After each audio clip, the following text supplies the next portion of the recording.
Let's review my worst, stupid, god-awful purchases of 2025. A year ago, I made 2 of these videos and they went really viral. I hope people took solace in the fact that we all buy stupid things sometimes and it's okay to admit it on the internet. Okay, number 1, items I don't need, but I buy because there's some crazy deal attached to them. Exhibit A, this Trish McAvoy makeup set. Me out on this one. I'm not trying to excuse it. I went into a Bluemercury like 8 months ago and this thing was on sale for like $200. And if you bought it, you also got a free facial at Bluemercury. Do you wanna know what I use from this makeup set? The little powder puff brush that goes under your eyes. That's the only thing I use. And maybe the lip gloss if my other one has run out. It was still a waste, not a fan. Just stupid. Number 2, shoes that don't fit me. Obviously you would think, Grace, why would you buy a shoe that doesn't fit you? Just get a different size. Well, when you're on the real and you find an awesome deal on a shoe that's not your size, it's really hard to not purchase it. At least it's hard for me. All right, all right, all right. So we got to talk about this, ladies. Come to the table, come to the label, ladies. Because the main reason why I wanted to share this clip and dive into it is because I got a question for all of the ladies. Why? Why do you guys buy shoes that do not fit? Like, why is that a thing? Like, I've heard so many women talk about, yo, it was such a great deal. I had to get this shoe, but the thing is, the shoe don't fit. And I'm just wondering, y'all got to clear this up for me, please. Is it the fact that you just want to own the shoe because you like the way it looks, you like the style, you like the brand? Or is it the fact that, there's such a quote unquote good deal on the shoe that's more important to actually wearing the shoe? Like I personally, I don't really get it. I can be honest, right? Like there are shoes that I have purchased in the past that looking back, I regret the purchase, but it has never been an issue when it comes to the actual fit or the size of the shoe. Like in that regard, for me, it's been maybe like a like a half size up or half size down thing where it's like, okay, this shoe would be like the perfect fit if it was a half size bigger, or it would be the perfect fit if it was a half size smaller. But it's not bad because if I wear it with the right socks, it'll fit just fine. I just have to be mindful of what socks to wear with the shoe. And that's also something that I learned. I don't know how many people have ever picked this up where you go buy a shoe, or I should say you go buy and try on a shoe and you're wearing one pair of socks, but then it's a totally different pair of socks that you're going to be wearing when you actually are, wearing the shoe. And in my experience, what I think about is I had got a pair of Cole Haans back in the day. This is probably one of my first expensive shoe purchases. It was around $200, right? So for some people, they may be like, $200? That's nothing. That ain't expensive. But for me, back in the day, I was, early to working in corporate America. I wanted to get me a nice pair of dress shoes. And I like these Cole Haans.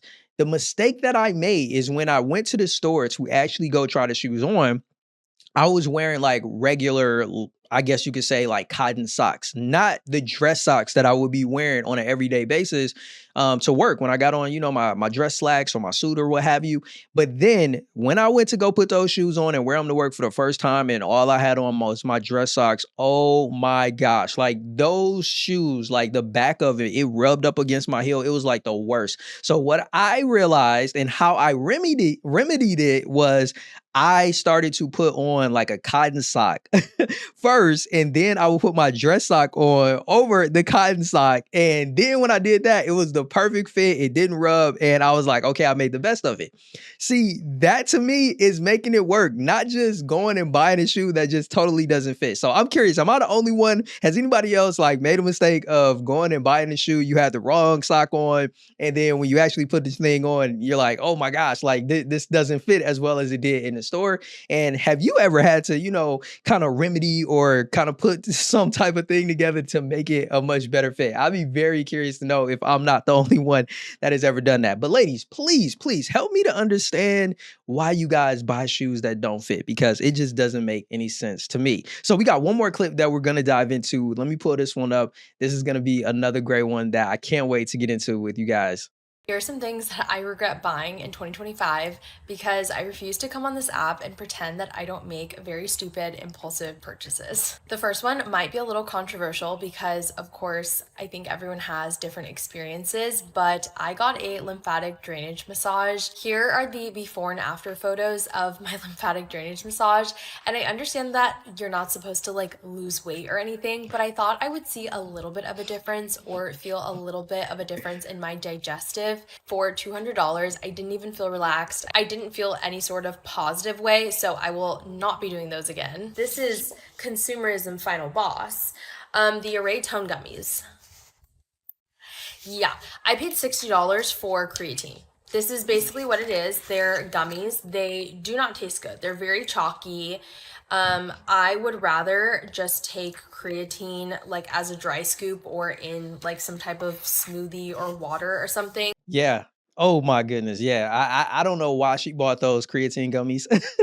That wasn't a smart move. So she gave us the rundown of the price of the massage. Like I honestly I've never heard of that type of massage. If you had that type of massage and you felt it was worth the 200, definitely let me know about it. But I like she mentioned the gummies were about 60. I went on their site. It's essentially like a month supply for like $55 once you add shipping and the tax and all of that. Is definitely going to be a $60 plus purchase for, like she said, just some creatine. And this is where I think is really important before you just go buy stuff that you either see online on TikTok or you hear people talking about, to make sure that you understand what product you're buying. See, I think a lot of times people get drawn into the premium brands because let's be real, a lot of these brands have really good marketing and they can present themselves as, looking great. And you're like, yo, I want to try that. I want to use that product.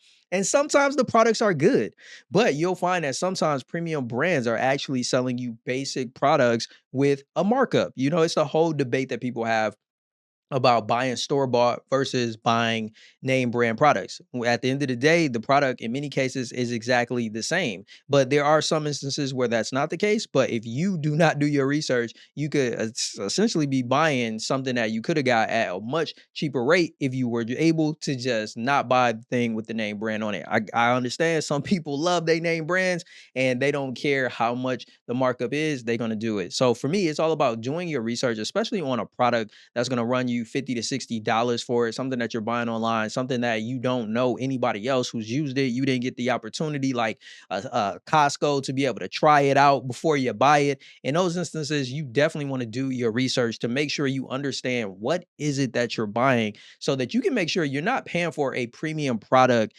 Or I should say, you're making sure that you are paying for a premium product and not paying for a premium brand. And I think of an experience that I had, and it was not with creatine, but with protein powder. And as anybody who knows anything about protein supplements and protein powders, they're not all created equal. Like some of them are absolute crap. And when I was starting to look into using protein powder, I started looking at some other brands, and yeah, just like her, I saw it online. I was interested in it, but then I went and did my research. I went over to their website and I saw that there's a markup because of the way that their protein is actually, I don't know if the word is synthesized or, their process for the production of their protein powders was completely different from, some of the more I guess you could say, mass marketed brands. So for me, it was worth at the very least trying it and seeing if it was actually a premium product and not just a premium brand that was still selling you the same thing that you could just go to the grocery store and get yourself. So for me, I felt that, I didn't continue buying it, but the product was solid. It was good. And I feel like their product definitely did stand apart. So I'm curious to know your thoughts. Are you somebody that buys premium brands? Do you prefer to just, stick with, the generic brand, for lack of a better term? And what is your process for deciding whether or not you're going to invest in something like a supplement that's going to run you, 50 or $60 for a month's supply of it? But yo, that's all we got for this video. I can't wait to come back and dive into another one with you. Until then, definitely check out the latest video that I did. It'll be on the screen here. Yeah, and I hope you enjoy it. Until then, stay blessed.